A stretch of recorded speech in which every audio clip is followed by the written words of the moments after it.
Налах дөрвийн цагдаагийн хилцээс архитан согтурхтай эрчимтэй тэмцэж эхэлсэн байна.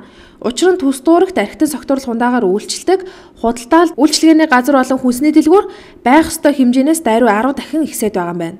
Налах дүүргийн хэмжээнд архитан согтурл хундаагаар үйлчлдэг 117 аж ахуйн нэгжвэ. Энэ нь бол үйлдвэрлэлийн сайдын тушаал зааснаар 3000 хамт 1 гэж байх ёстой байдیں۔ Тэгээ энэ нь бол хэтэрсэн явж байгаа.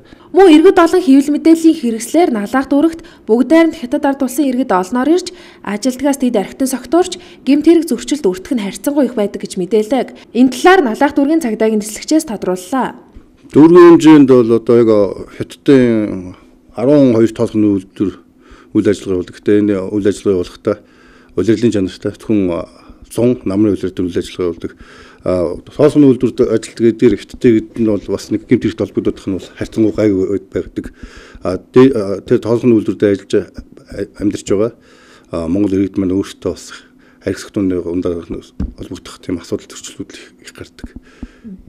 Энэ ажлын хүрээнд шөнийн тэгдэг цагаас хойш болон 21 наснаас доош насны хүүхдүүдэд согтуурал хундаа худалдаалж байсан хоргын чулуу хүнсний дэлгүүр, хан хөхий хүүсийн гол хүнсний дэлгүүр, мөн хүүсийн гол хан хөхий зочд дуудлагыг хаасан байна. Өнгөрсөн оны байдлаар сүүлийн улирлын 4-р улирлын байдлаар товч ярихад 7 аж ахуйн нэгжид архитан согтууртаа тэмцэх хуулийн 7-8 зааснаар 250 мянган төгрөгөөр тусвар туруулын арга хэмжээ авсан байгаа.